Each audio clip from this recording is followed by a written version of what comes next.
Naquele tempo, Jesus saiu da sinagoga e entrou na casa de Simão. A sogra de Simão estava sofrendo com febre alta e pediram a Jesus em favor dela. Inclinando-se sobre ela, Jesus ameaçou a febre e a febre a deixou. Imediatamente ela se levantou e começou a servi-los. Ao pôr do sol, todos que tinham doentes, atingidos por diversos males, os levaram a Jesus. Jesus punha as mãos em cada um deles e os curava. E muitas pessoas também saíam demônios, gritando: Tu és o Filho de Deus. Jesus os ameaçava e não os deixava falar, porque sabiam que ele era o Messias. Ao raiar o dia, Jesus saiu e foi para um lugar deserto. As multidões o procuravam e, indo até ele, tentavam impedi-lo de as deixar. Mas Jesus disse: Eu devo anunciar a boa nova do reino de Deus também a outras cidades, porque para isso é que eu fui enviado. E pregava nas sinagogas da Judéia. Palavra da salvação.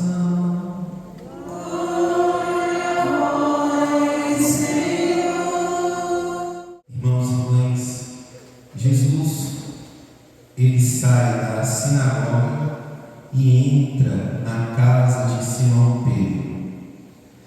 Na sinagoga, nosso Senhor curou um homem. Na casa de Simão Pedro, juntamente com Tiago e João, assim está relatado nos evangelhos sinóticos, Jesus irá curar uma mulher. É a recriação que acontece na humanidade.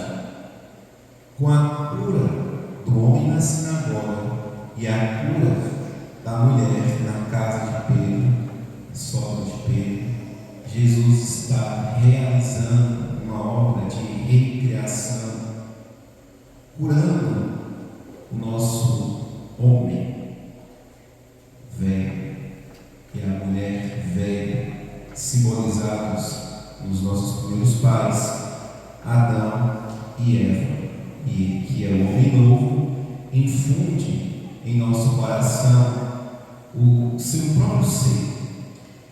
Não é apenas uma cura física, a febre, ou como os santos padres da igreja eles rezam, uma cura moral, a febre, o calor das paixões, mas é uma efusão. Cristo infunde em nós o seu ser. Estamos no período pós-pascal, então não havia ainda, claro, obviamente, o batismo de Jesus, como nós somos privilegiados por termos sido iniciados na vida de Deus por meio do batismo.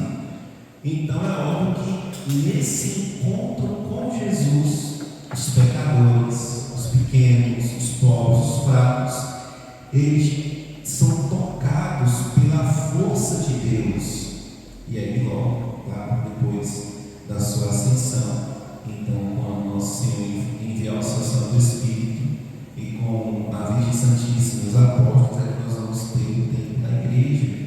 E neste tempo da igreja serão iniciados aqueles que em Cristo forem batizados, e esse obviamente é o nosso tempo, é o tempo que nós vivemos hoje. Coisas maiores do que as minhas vos fareis, nos disse Jesus.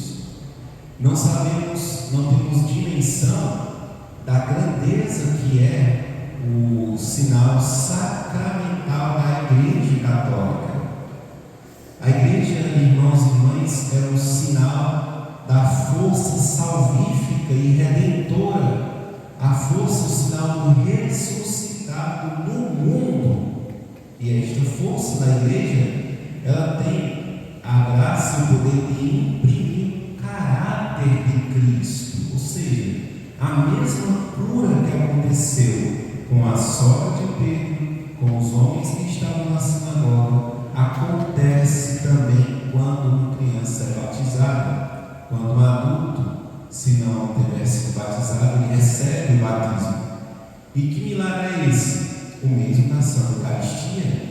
Recebemos a presença de Jesus. Por quem está em estado de graça, que tem a caridade divina no seu coração, quando comunga Nosso Senhor, aumenta a caridade. Não tem como entender alguém que comunga a vida inteira e não tenha um belo sinal de conversão na vida, né? Passa a vida inteira comungando e não tem. Alguma coisa talvez esteja errada na engrenagem da santidade. Né? As pessoas comungam Cristo, comungam Nosso Senhor, mas não conseguem crescer na caridade. Esta engrenagem da santidade que envolve a vida dos santos, que é viver sempre em estado de graça, ter a máxima consciência de quem é Deus, do que é a missa, e alimentar a vida de oração, é que irá transformar a nossa alma. E esta é o verdadeiro contato com Cristo. Ele é capaz de mudar a alma dos homens e das mulheres, dando o seu próprio ser. Em Marcos 1,26, o verbo que é transmitido é que Nosso Senhor levantou a sogra de Pedro da cama.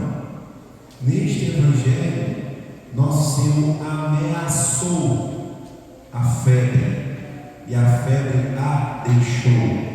E imediatamente, ninguém que fica curado de uma doença, imediatamente vai então servir os outros. Tem um período de se refazer as forças. Sim ou não? Você fica curado da gripe e imediatamente você já não tem mais nada. Não é assim. Então aconteceu com Jesus. Voltando para o Evangelho de Marcos 1,6, que mostra a mesma cena que nós vimos em Lucas 4, a palavra Jesus, o verbo Jesus a tomou pela mão, significa sustentar, que é o mesmo radical do pantocrator, aquele que sustenta. Aquele que sustenta. Então, a cura da sogra de Pedro, amados irmãos e irmãs, auxiliados por esta interpretação do segundo Evangelho Sinótico de Marcos, nos ajuda a entender que a cura da febre é um sinal de que Nosso Senhor está sustentando no seu ser o nosso ser. Então, o que é a vida da graça? É ser sustentado no ser de Deus. O que acontece quando alguém se confessa que é perdoado para seu contrito e se arrepende? É que a pessoa volta ao estado de graça, à caridade, e ela continua sendo sustentada ainda mais na caridade de Deus. Porque se Deus tirar a mão do nosso ser, nós deixamos simplesmente de existir totalmente. Não tem nenhum corpo. Se Ele tira a mão da gente, você desaparece, você some. Deus nos sustenta no seu ser. Então, amados irmãos e irmãs, a cura, neste caso, é uma participação. É uma cura que a gente chama uma cura do nosso ser, o ser de Deus. Ele nos amou, Ele se fez pequeno, Ele se fez pobre, Ele viveu no meio dos pecadores, teve paciência de conviver com os pecadores, para mostrar que o caminho da salvação significa segui-lo, e a vida de oração significa sermos atraídos por este profundo desejo dele participar. e como uma criança que tem um coração muito puro, começa a dialogar com Deus como uma presença mesmo de um pai. E é esta a melhor tradução que nosso Senhor nos dá da vida de Deus: chamarmos Deus de Pai. Agora, Pai, passamos então a existir e a ser em Deus. Queremos ser de Deus eternamente, precisamos evoluir e crescer na vida de oração. Vamos então agradecer com São José nesta quarta-feira por sua intercessão, que ele esteja sempre conosco em nossos trabalhos, e também a São Gregório Magno, que como Papa governou a Igreja, também nos inspira o desejo de amar a lei de Deus, não como muitos católicos querem amar a Igreja como um código de lei, mas como um sinal salvífico de Deus na terra, possamos estar na Igreja e pertencer a ela de fato como filhos de Deus. Glória ao Pai, ao Filho e ao Espírito Santo, como era no princípio, agora e sempre.